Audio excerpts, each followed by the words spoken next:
Hello, my dear good people. Let me say, I trust that everybody is well and all is fine with everybody. Now, let me say something very quick.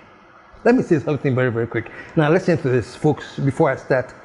Can we all understand that Ghana is bigger than anybody, than anyone? I know why I'm saying this. In a few minutes, you understand where I'm coming from. Ghana is bigger than any political party. Ghana is bigger than any religion. Ghana is bigger than any ethnic group. Ghana is the thing that we should think about. Why am I talking plenty?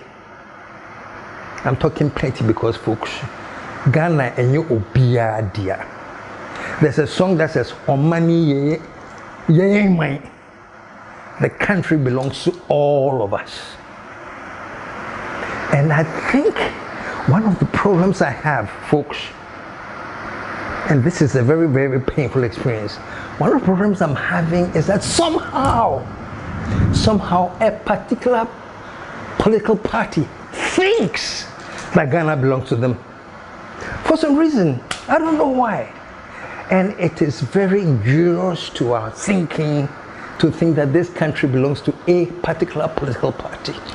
You know what I'm talking about? Take a listen here. We'll be right back. Nana Akufo-Addo leading the vanguard. Dr. Baomi Ansutai nechi. Niye nyina ansusu yedi echi. Yemya ya bosu. Ya je yemman. Ye koso anso aje yemman. Did you hear that? Yemman. We are taking back our country. You know, this is what I find bewildering. You know, I said that this has led to a certain sense of entitlement on the part of the NPP. They think they own Ghana. One of the songs they sing when they are protesting or when they are angry, they sing a song about the ownership of Ghana, like they are the ones who are ordained to save Ghana. Listen to this. We are born to save Ghana. We are born to save Ghana.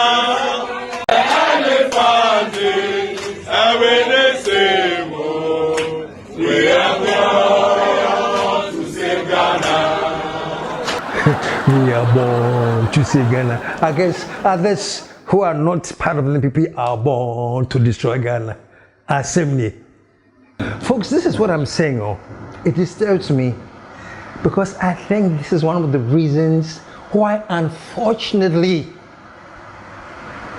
that political party talks with a sense of entitlement. Emano Yendia. So if you mess with us, you are messing with a property that does not belong to you. Yeah, GMI. Why am I talking plenty, folks? It is evident in statements that come out. So please, I'm begging you, all you NPP supporters, think and start realizing that this country doesn't belong to any party. Doesn't belong to NPP, NDC, CPP, and your Biadia. Or my yang, or manfo. Even your constitution states it. The country is vested in the sovereignty of the people of Ghana. KSM CRUSHES, what are you talking about? I'm talking about the fact that, unfortunately,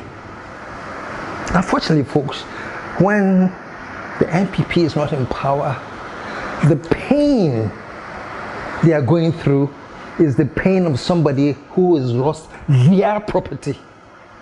And Paul, it's the pain of Obia Adibia Wonono, Obia Beji. No, we have to get our country back. The country belongs to us. And if you mess with us, you will see. You know, folks, you know what I'm saying all of this? Because the whole history of Jandam is premised on this factor that there's somebody or there's a party in power who has usurped power because the country does not belong to them. So when that happens, it is almost like a right to develop, to create, to fabricate any lie against the quote, the foreign government, because it doesn't belong to them. Folks, let us start understanding this. And maybe when we start understanding this, we'll realize why Jandam is collapsing.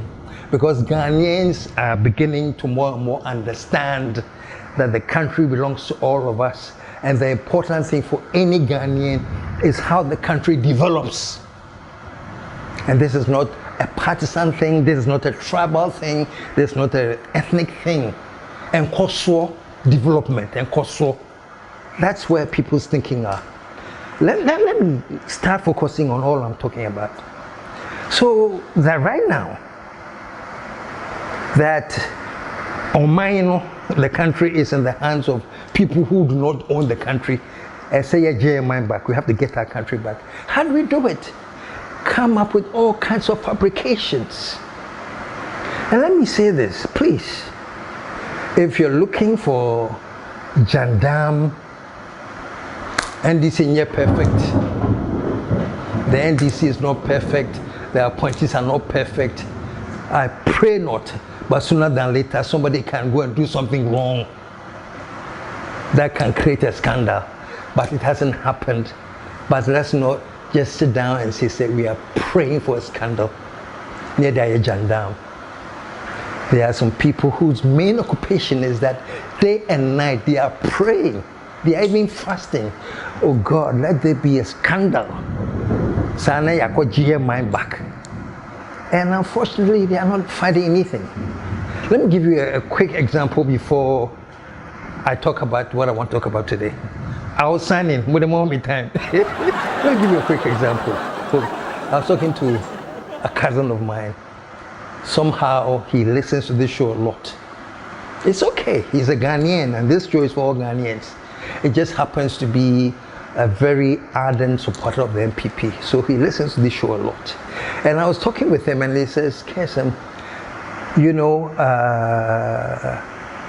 we decided to give Mahama a long rope, not to worry him. So we gave him a long honeymoon. Now the honeymoon is over. I said, fine. But you know what else I told him? I said, I don't think you gave Mahama any honeymoon. What happened was this. Fortunately or unfortunately for you, for, I don't know, 1 year and months, you have been praying for a scandal. No scandal happened.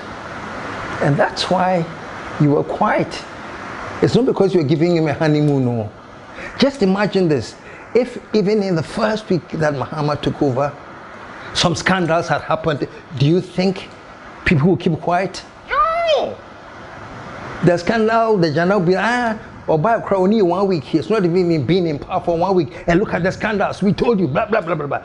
So the fact that nothing was said is not because you are giving Mahama a honeymoon.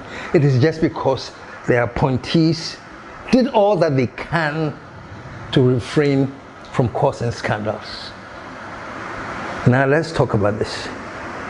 This show, by the way, in case you forgot, or you thought I forgot, we are talking about TALKSHOP, where we tell the truth and let the chips fall where they may. Where we say all the time the truth crashed to earth shall rise again. And when we also say that we will do all we can to counter any kind of a Jandam with the truth. So having said that, the question that we ask all the time, what time is it? And the answer that you give all the time is nation time. It's nation time. So today on nation time, permit me folks, permit me to concentrate on this Jandam we have talked about all the time. Permit me to do a little concentration on it. Look, Jandam is like, let us look for something we can stay against Mahama or the NDC. Let's look for something. If we can't find it, let's fabricate something. Let's look for something. If we can't find it, then let's make something up. Fine. But even if you want to make something up, be intelligent about it. Apply some intelligence to it. Don't just get up and lie. So let me give an example of a news broadcast we had not too long ago, which finally somebody said, "Thank you, Jesus," and that was it. Now we have Jandam, we can start. Listen to this news item. E-LEVY asiabo, E-LEVY asiaba. E-LEVY abo, E-LEVY abapacha wanya message ana. Wunya message no. And I enjoy E-LEVY 20 ase aho. Jerry assign the E-LEVY aba. And I'm kasa kwa he, anka baby. But some done is away and cake. That is the only difference. When you enjoy cake, I used to cry anyway. But E-LEVY aba. Na ya antuna brofu di say friend E-LEVY nti wu hu no E-LEVY na oba ye no aye man na kwa ba ye se ye ne ntena enti won sanko no eno ana NDC for akofa aba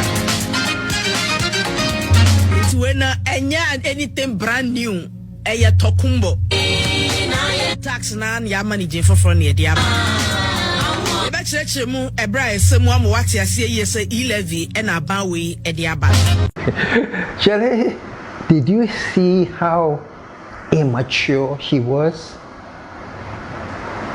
Did you see how unprofessional she was? This is a newscaster or a talk show person, I don't know. You're sitting on TV yelling, "E-LEVY abo, E-LEVY abo."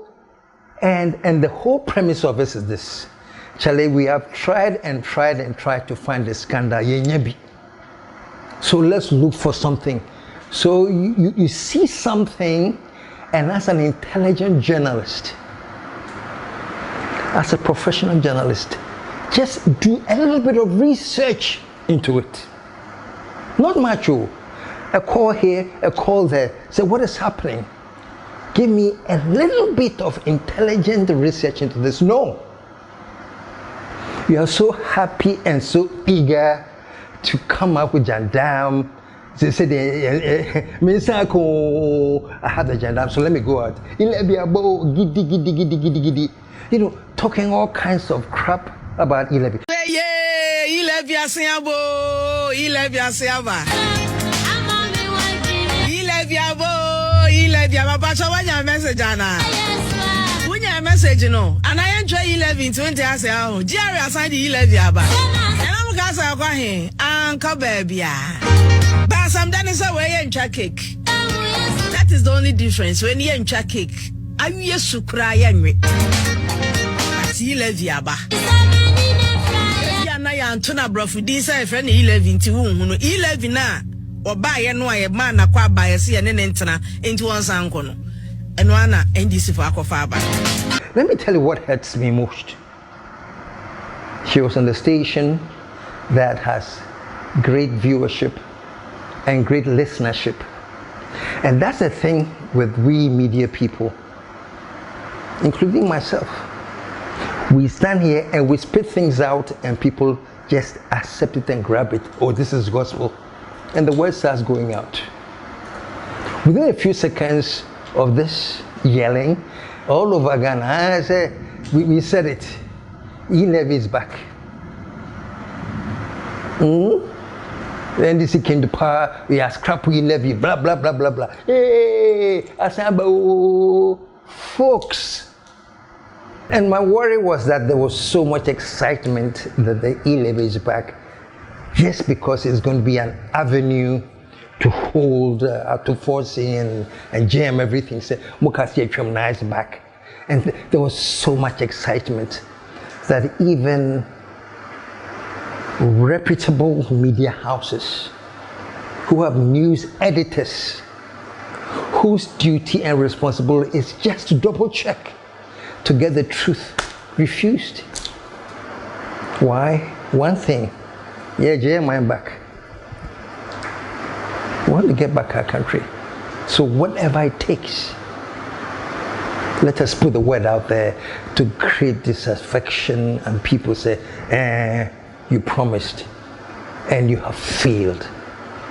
Folks, listen to what I'm saying very, very carefully. Look, if I think there's been enough explanation as to what has happened, and we all know that this was not a decision that came from the finance ministry, say this is what is happening, MTN decided to do what they want to do. Let's leave it there. UBRT, we all know. But the important thing is this, folks. The country does not belong to any one party. No. The country belongs to all of us Ghanaians. And in your eagerness to claim, quote unquote, to claim your country back, you're fumbling. You're fumbling. You're making mistakes here and there. And there are plenty and more to come. And trust me, as they come, who come here to point it out to people, say, you see, there's too much eagerness. So folks, listen, and don't misunderstand me when I say that I'm here to support that this race-setting agenda comes to fruition. I like that. Maybe you don't. But I like that the big push has been launched. I like that roads are being constructed. I'm going to do a show on that soon for all of us to see the amount of work going into construction of roads and everything. Why I believe that if for once we are seeing positive signs in the growth, then let's back the government to do it. And I hope that nobody out there will mistake this to think that I am talking about let's do a sycophantic backing of the government so that even when they are wrong, you have to defend. No, that will never happen, not on TALKSHOP. And I tell you today, and I always say that my prayer is that Mahama will keep the focus and the NDC will keep the focus and continue building the nation. We are all watching. But trust me, folks, trust me, my allegiance is to Ghana. And God forbid, but if for any reason, and I hope it doesn't happen, that Mahama and the NDC divert and they go into what we have all collectively rejected. They go into looting. They go into corruption. They go into all these areas. You think I'll come and stand here and say, no. It's Mahama, it's the NDC, so the no way, folks. With the same vehemence that I abhor what has happened, with the same vehemence that I wanted the direction to the change, I'll come here with the same vehemence to advise the NDC that, Charlie, look sharp. Otherwise, I buy the botechino, I just want to say that I'm there to change so that people understand that, yeah, choir, if we come here and talk plenty, is to defend Ghana. And part of defending Ghana is not to make it your lifelong career, say, I'm looking for Jandam. Well, look for Jandam. If I see Jandam, I will condemn it. So look for it. But don't fabricate lies just so it can put you in a position to condemn. Don't fabricate lies. Support the direction. That's all I will keep saying until the day I die. If you choose not to support it, it's fine. I don't care. It's your life. But media, Ghana is only one country that I know. And I say we will back Ghana till death do us part. And we'll make sure that whoever is in charge that is pursuing the path, the right path, has our support. Look at the Ghanaians in South Africa, how they are being treated like dogs. As like they don't have any country they come from. They're being treated like dogs. What? You know, this is just an aside, you know, but I hear Nigerian Parliament was discussing how angry they were. Say, Nigerians said, well, South Africa, they should come back, and when they come back, they will come and now work for MTN and DSTV and the South African companies. They're behind Nigerians. This is just an aside, but I'm talking about the level of frustration that people have in this whole thing. That a country like Ghana and Nigeria will have Ghanaians, Nigerians traveling to other countries so they can get some local fuel, and then they are treated like dogs and animals. Opa me chill.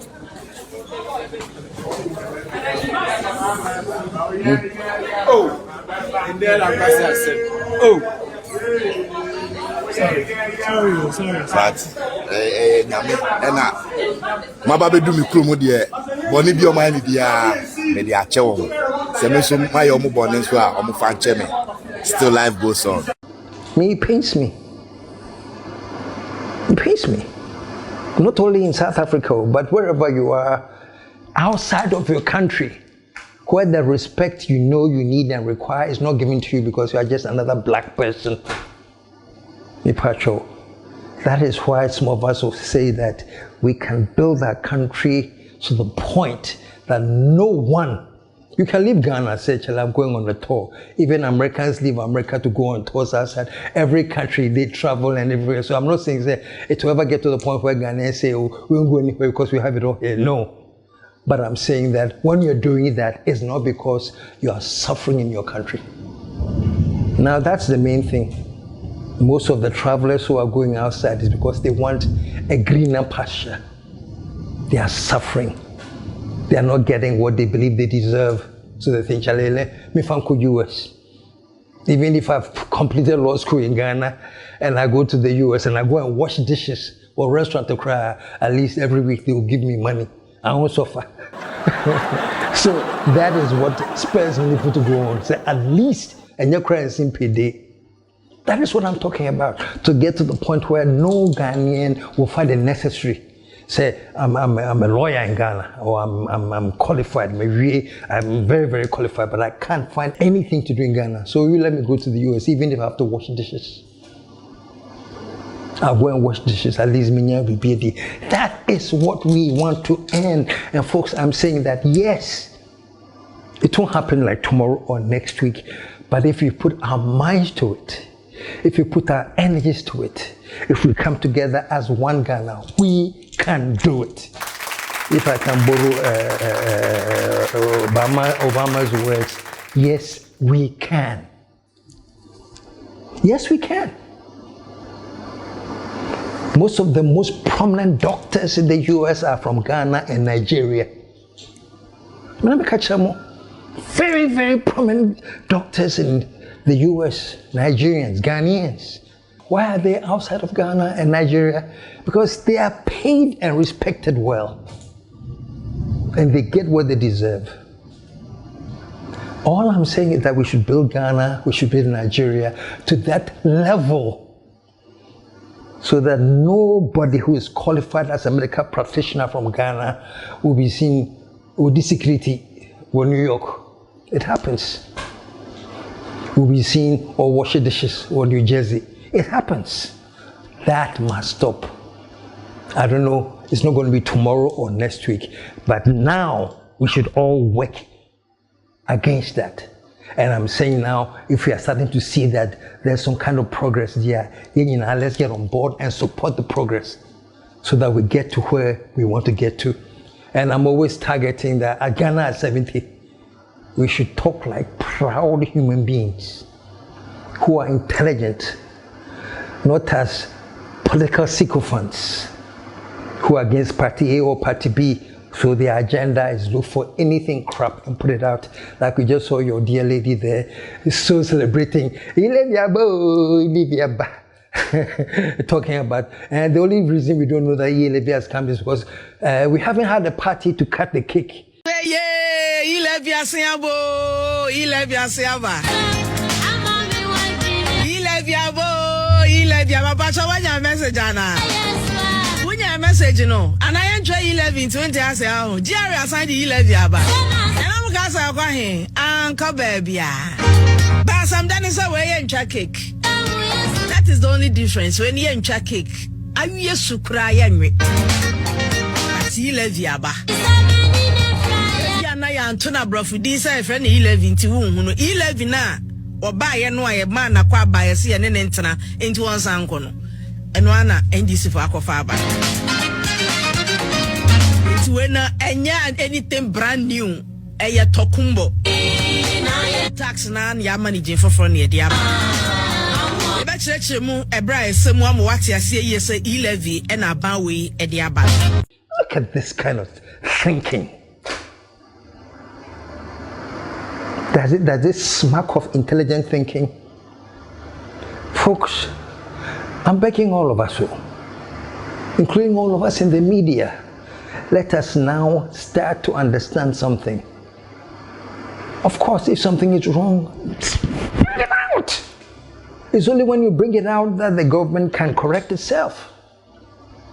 And somehow, let me just throw this in there, some of the disservice that we in the media and many Ghanaians did to His Excellency Akufo-Addo was that we hero worshipped him and will not point out things that he was doing that we didn't think were right. And between ourselves, we talk about them, we didn't think they were right, but the media was zip. Most media, zip. But somehow when the tables turn and Muhammad's in government, then the media now we get more for. So please, let's get more because that criticism is very, very necessary. I support that the media stands up to any government when they are wrong. And the last thing, back they are wrong with evidence. Look, they are wrong, they have done this, they have done that. Here is the evidence. You know evidence, and if you see the evidence that your government is misbehaving and you have seen the evidence that they are in the wrong direction, and you as a Ghanaian, you decide you won't talk because it's your party, what do you say? And that's what we did under the NPP, and that is why it ended the way it did.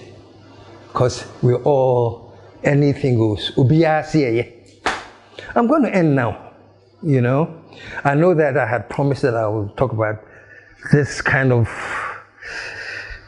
infighting and stuff that goes or is going on in the NDC. I don't know it for sure, but I was saying that it would be very, very, very sad to allow anything to distract from the direction. And I was going to talk about that today, but when I got this Jandam explosion and the feeling of joy to fabricate lies, I decided I would deal with it. But trust me, I think tomorrow or the next talk shop, I want to go into it a bit about the direction that we are going in now and the need that we don't mess it up with sycophantic thinking and sycophantic self-promoting agendas. In the meantime, in between time, folks, let me end this way. Ghana at 70 is what we are aiming at. And I'm hoping that the Ghana at 70, all of us, even those of us in the media who are, how do I call it, masters of Jandam, will come to a realization that this is the only country we have. And no matter what, we must build this country so that our youth will stop trekking on the desert to go to where they call greener pastures. So a qualified lawyer or a qualified doctor go to Florida and do dishwashing in a restaurant. Emma Sebu, Ghana at 70, you must tell a different story. Ghana will rise again.